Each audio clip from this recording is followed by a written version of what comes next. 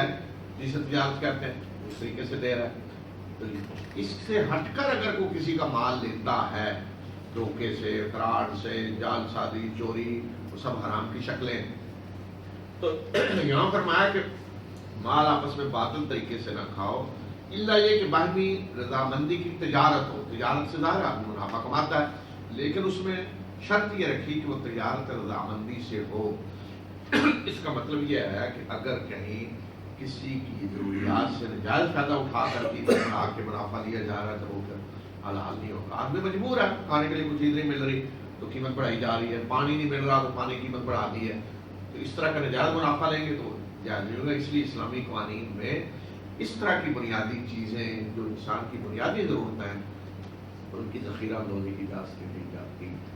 اور اسی طرح اگر کوئی ذخیرہ اندوزی کر کے نجائز منافع کمائے گا تو وہ حکومت کو بھی ایکشن لینا چاہیے اور شرعی طور پہ وہ کام بھی ہوگا۔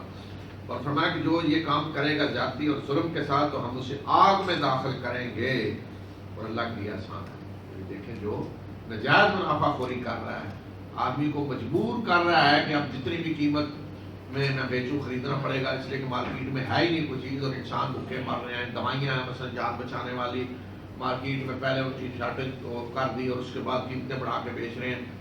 تو فرمایا کہ ایسے لوگوں کو ہم آگ میں داخل کریں گے۔ یہ باطل طریقے سے مال کھانے کی شکلیں۔ اور اگر تم ان بڑے گناہوں سے بچو جن سے تمہیں روکا گیا ہے تو ہم تمہاری چھوٹی چھوٹی برائیوں کو تم سے جھاڑ دیں گے اور تمہیں عزت کی جگہ پہ ہم داخل کریں گے۔ اور اللہ نے تم میں سے بعض کو بعض پہ جو فضیلت دی ہے اس کی تمنا نہ کرو، مردوں کے لیے حصہ ہے اس میں سے جو انہوں نے کمایا، اور عورتوں کے لیے حصہ ہے اس میں سے جو انہوں نے کمایا، اور اللہ سے اس کے فضل کا سوال کرو، بے شک اللہ ہر چیز کو جاننے والا ہے۔ جو اللہ نے فضل دیا ہے اس کی تمنا نہ کرو، کیا مطلب کہ اللہ نے فضیلت دی ہے، مرد کو فضیلت ہے عورت پہ، مرد کی ساختہ اور ہے، اب مرد مثلا عورت بننے کی کوشش کرے، یا کسی کو اللہ نے خوبصورت بنایا ہے دوسرے کو نہیں، یہ فضیلت ہے ایک لحاظ سے، یہ مطلب نہیں کہ اللہ کے یہاں افضل ہے، دنیا بھی لحاظ سے ظاہر فضیلت مراد ہے۔ تو اب وہ جو کہ میری بھی شکل اس طرح کے پیچھے، یعنی ان کاموں کے پیچھے نہ پڑو جو اللہ نے خود ایک چیز تقسیم کر دی ہے، کسی کو رنگ گورا، کسی کا کالا، کسی کا چھوٹا بڑا، یہ اللہ نے ایک فضیلت دی ہے، اس کی تمنا نہ کرو کہ میں بھی اس طرح بنوں، یہ نہیں ہو سکتا۔ اور ہر ایک کو حصہ ہے جو کماتا ہے، وہ ہر ایک کا عمل ہے جو ہونا چاہیے، اور اس میں کوئی کمی نہیں ہے، خواہ مرد ہو عورت ہو، اور اللہ سے ہر وقت اس کا فضل جو ہے اس کا سوال کرو۔ تو فرمایا کہ جو بھی والدین یہ قرابت دار چھوڑے ہیں ان کا ہم نے وارث بنا دیے ہیں، اور جن سے تم نے پختہ عہد کیے ہوئے ہیں انہیں ان کا حصہ دو، اور اللہ ہر چیز پہ گواہ۔ یعنی اس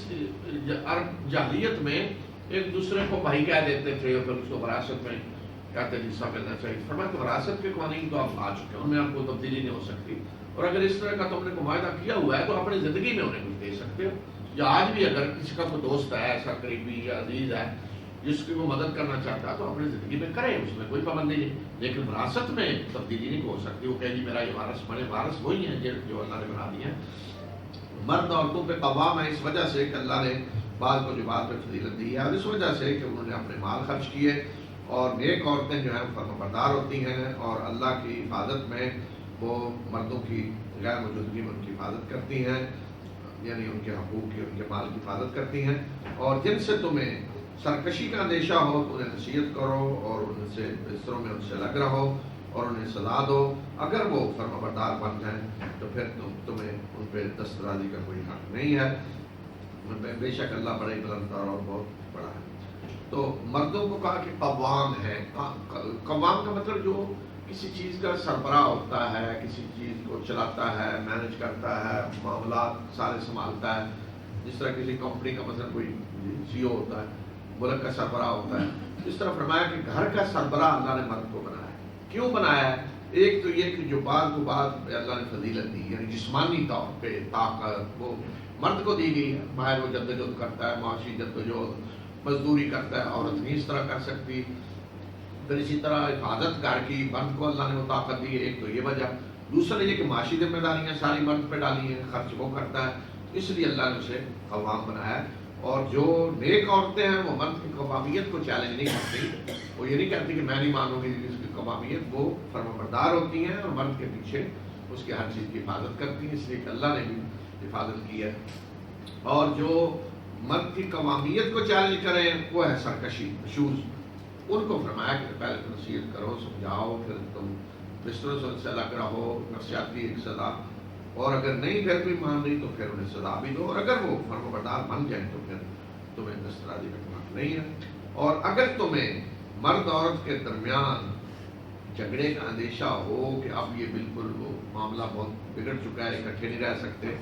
تو پھر ایک حکم مرد کے گھر والوں سے لو اور ایک حکم عورت کے گھر والوں سے۔ اور اگر وہ دونوں اصلاح چاہیں گے، کون دونوں، یہ بھی مراد ہو سکتا ہے حکم دونوں اصلاح چاہتے ہیں ان کی، یا مرد عورت اب دونوں اصلاح چاہتے ہیں، تو اللہ ان کو توفیق اس کی دے گا، اور اللہ جاننے والا اور خبر رکھنے والا ہے۔ یعنی اگر مرد اور تعلق بگڑ جاتے ہیں، جیسا ہوتا ہے کہ آج کل بھی جھگڑا ہو گیا اور روٹ کر چلے گی، میٹے چلے گی، معاملہ بگڑ رہا ہے، زیادہ مشکل پیش آ رہی، تو ایک کمیٹی بناؤ، جیسے ایک مرد کی طرف سے آدمی ہو اور کی طرف سے، اور وہ معاملے کو سلجھانے کی کوشش کرے، صلح کی کوشش کرے، دیکھے کس کی غلطی ہے، نصیحت کرے۔ ہمارے یہاں پچھلے دنوں سنو، اس دور کے جاہل جو ہیں اسمبلیوں میں بیٹھ کے کیسی کیسی حرکتیں کر رہے ہیں، یہ آدمی سر پکڑ کے بیٹھ جاتا ہے، استغفر اللہ، کوئی انسان ہے یہ کیا؟ کہ پنجاب اسمبلی میں قانون بنایا جا رہا تھا، پہلے تو یہ کہ یہ جو مرد اپنی عورت کو تنخواہ نہیں بتائے گا اسے اس کی سزا مقرر کریں۔ اچھا، دوسرا کہ عورت اگر آ کر عدالت میں کہے کہ مجھے مرد پہ شک ہے تو اس پہ وہ لگائیں، کیا کہتے ہیں، ٹریکر، وہ چپ لگا دیں کہ جو اس کی نگرانی ہو کہ وہ کہاں کہاں بند کر رہا ہے، مرد کے چپ لگا دیں۔ اچھا، اب جس مرد کی عدالت کہے گی کہ جی چپ لگائیں، تو عورت کا کیا اثر کرے گا؟ کہے گا چپ تو لگی، اب میں تمہیں بتاتا ہوں حال، تو آپ گھر جا کے پولیس کھڑی کریں گے اس پہ، تو پھر تو آپ بگاڑ رہے ہیں نا، آپ اسے کہہ رہے ہیں طلاق روک لیں گے، اس سے بڑی تو حماقت ہو سکتی ہے۔ مطلب دیکھیں قرآن کیا کہہ رہا ہے کہ اگر کوئی حالات خراب ہو رہے ہیں ان کی اصلاح کی کوشش کریں، کمیٹی بنائیں، ادھر سے حکام ادھر سے نصیحت کریں، سمجھائیں، اور خراب ہو رہے ہیں تو آپ عدالت میں کہیں گے اس کے چپ لگائیں، ذرا اس کی نگرانی ہو، یہ کدھر جاتا ہے، اور گھر پہنچے تو اچھا آج تو کہاں کہاں پھر رہے، تو اسی وقت تو جوتا اتار کے مارنا شروع کر دے گا، اچھا میں بتاتا ہوں کہاں کہاں میں، اس کے بعد آپ گویا کہ آپ تو چاہتے ہیں حالات خراب ہوں، طلاق ہوں، یہ حرکتیں ہوں، اور عورت یہ تنخواہ بتائے تھوڑا سا نہیں جی اس نے وہ الاؤنس نہیں شامل کیا ہوا، اس میں زیادہ جیل میں جائے، وہ بات ہے کرنے والی۔ تو مرد اور کے تعلقات ایسے ہوتے ہیں کہ ہم چھوٹی چھوٹی چیزوں کے قانون بنائیں اور یہ کریں، اس سے تعلقات بگڑتے ہیں۔ دیکھیں اگر مرد عورت ایک دوسرے کے ساتھ اچھے طریقے سے رہ رہے ہوں تو ساری دولت مرد کی عورت کی ہے، ایسے ہوتا ہے، اور اگر تعلقات بگڑ جائیں تو پھر آپ زبردستی تو نہیں نا کچھ کر سکتے کہ وہ یہ کرے ہو، تو یہ حماقت ہے جو اس طرح کی باتیں ہوتی ہیں۔ اللہ کی عبادت کرو، اس کے ساتھ کسی کو شریک نہ ٹھہراؤ، اور والدین کے ساتھ قرابت دار ہوں، یتیموں، مسکینوں، اور قرابت دار پڑوسی اور اجنبی پڑوسی اور پہلو میں بیٹھنے والے اور مسافر کے ساتھ اس نے سلوک کرو، اور جو تمہارے غلام ہیں ان کے ساتھ بھی، بے شک اللہ کسی ایسے شخص کو پسند نہیں کرتا جو فخر جتلانے والا اور اپنے آپ کو بڑا سمجھنے والا ہو۔ جو لوگ بخل کرتے ہیں اور لوگوں کو بھی بخل کا حکم دیتے ہیں، اور اللہ نے اپنے فضل سے جو دیا ہے اسے چھپاتے ہیں، اور ایسے کافروں کے لیے ہم نے رسوا کو عذاب تیار کر رکھا ہے۔ آدمی جب بخل کرتا ہے تو اللہ نے جو دیا اس کو چھپا رہا ہے، اس لیے رسول اللہ صلی اللہ علیہ وسلم نے فرمایا کہ آدمی کو جو اللہ نے دیا ہو تو اسے بخیل بنے، خرچ کرے اللہ کے راستے میں، اپنے اوپر بھی اولاد کے اوپر بھی، بخیل بن کے نہ بیٹھے۔ جو لوگ اپنے مال لوگوں کو دکھانے کے لیے خرچ کرتے ہیں اور اللہ یوم آخرت پر ایمان نہیں لاتے، تو ان کا گویا کہ شیطان دوست بن جاتا ہے، اور جس کا شیطان دوست بن جائے تو کتنا ہی وہ برا دوست ہے۔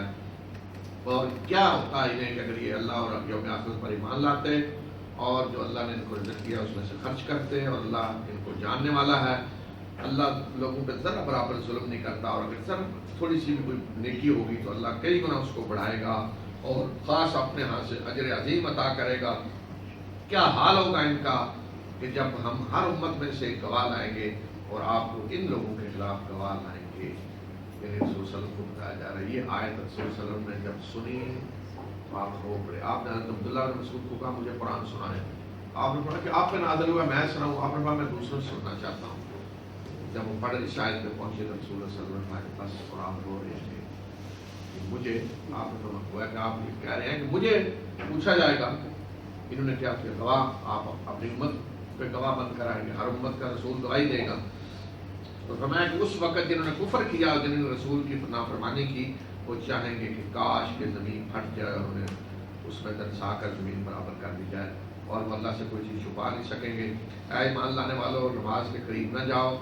جب کہ تم نشے کی حالت میں ہو، یہاں تک کہ تمہیں پتہ ہو کہ تم کیا کہہ رہے ہو۔